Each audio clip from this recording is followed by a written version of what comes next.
want to thank you for how gracious you have been to us in teaching us the lessons on Christian forgiveness. And we are praying, oh God, that even as we press forward today, you will also grant us your grace to reveal the mystery to us and grant us the spirit to forgive one another as you will be instructing us further. In Jesus' mighty name we pray. Amen.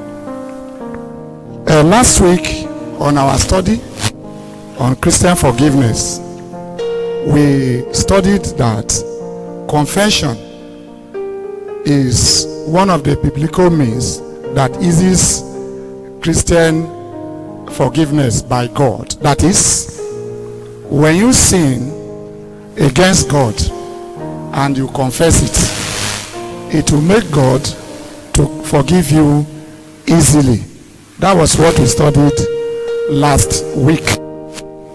But this week, we are going to take part B, still on confession, biblical means that eases forgiveness among brethren. The one we saw last week was when you wrong God, you confess your sins to God and God will forgive you.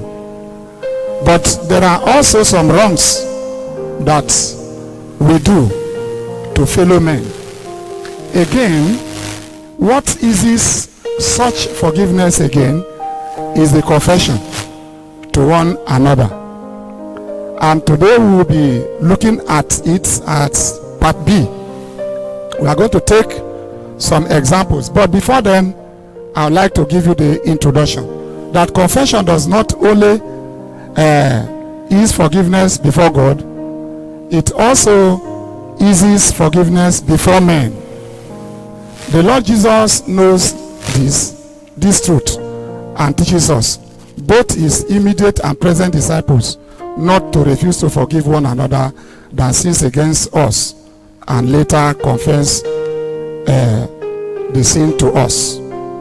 I will be taking you through some scriptures that will help us to see this truth, that when we go wrong against one another, we should also confess those sins to one another.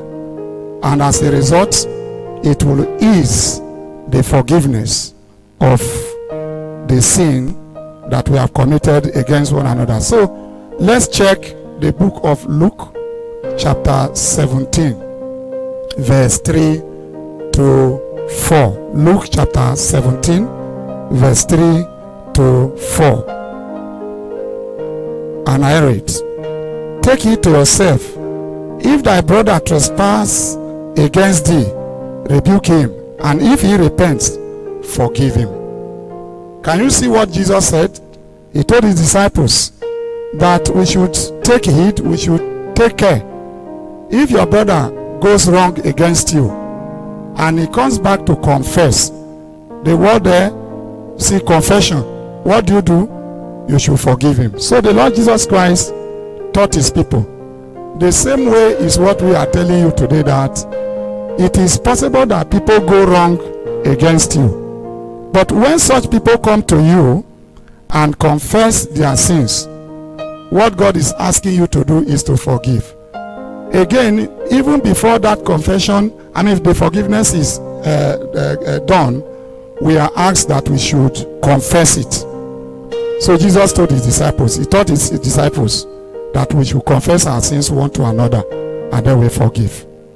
Another person that I want to show you from the book of Old Testament is what happened, transpired between David, Nabal, and also Abigail, the wife of Nabal. So let's check 1 Samuel, the book of 1 Samuel, chapter 25, verse 5 to 11. 1 Samuel chapter 25, verse 5 to 11. Let's check that place and take our lesson from there. So verse 5, "And David sent out 10 young men And David said unto the young men, get you up to Carmel, and go to Nabal, and greet him in my name. And thus shall you say to him that liveth in prosperity, peace be unto thee, both to thee, and peace to thy house, and peace unto all that thou hast. When you read that place, you will discover that David had a need. He sent to Nabal to meet his need, that is food, to give him food. So when the servant of David came to Nabal, from verse 21 to 24 of the same chapter, you will discover that Nabal did not give David what he demanded, and so David became annoyed. He offended, that is, Nabal offended David. So David decided to go and destroy Nabal. And Abigail, the wife, had to confess in place of Nabal. And because of that confession, David forgave Nabal. And so in verse 28 of the same chapter 25 of 1 Samuel to 35, I want us to read that place and see how confession eased forgiveness. And I pray thee, forgive the trespass of thy handmaid, for the Lord will certainly make my Lord a sure house, because my Lord fighteth the battle of the Lord, and evil hath not been found in thee all the days. Yet a man is risen to pursue thee and to seek thy soul, but the soul of my Lord shall be bound in the bottle of life with the Lord thy God, and thy souls of thy enemies.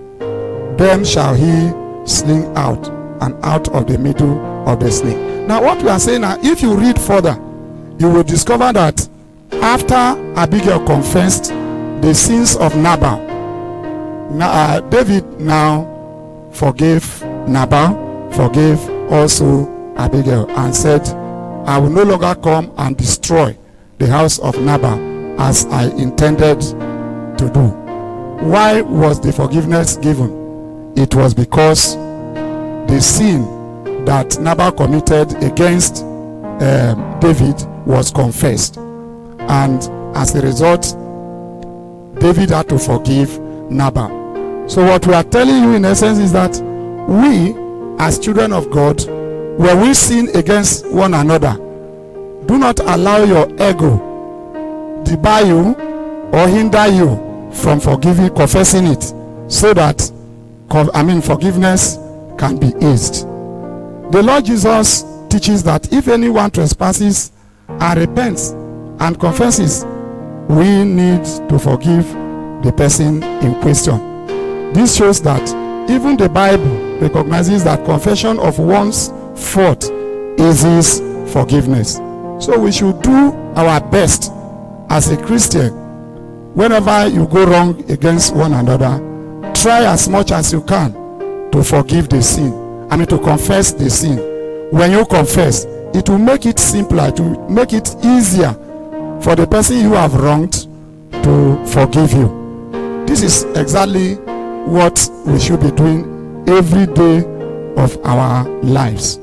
So today, may God grant you the grace that in case you go wrong against your wife, go to your wife and confess, I am wrong. If you go wrong against your husband, tell your husband, I'm wrong. If you go wrong against your pastor, tell your pastor, I'm wrong. If the pastor goes wrong against any church member or church people, ask them, tell them, confess your sins, and tell them, I'm wrong. Whoever you have wronged, tell the person, I am sorry. Confess it, and that will ease forgiveness. As you continue to do that, you will see that ripples of all that you have done wrong against another will not stay long. May God bless you and grant you the grace to keep forgiving one another in Jesus' name. So let us pray this prayer today. We are going to pray this prayer, that Lord, give me a broken heart always, to enable me confess my faults anytime I am wrong, in Jesus' name. Pray that prayer and let us pray now. Father, we want to thank you. We have seen that Jesus has told us that if we go wrong against one another, we should confess it. And when we confess, it will ease forgiveness. We have also seen in the case of David and Nabal. When Abigail confessed the sins of Nabal, David forgave him. We are praying, O God, that to grant us the grace not to be proud each time we go wrong against one another, to confess our sins. And we are praying you grant us the heart to forgive. Lord, grant us this grace in Jesus' mighty name we pray. Amen. Thank you.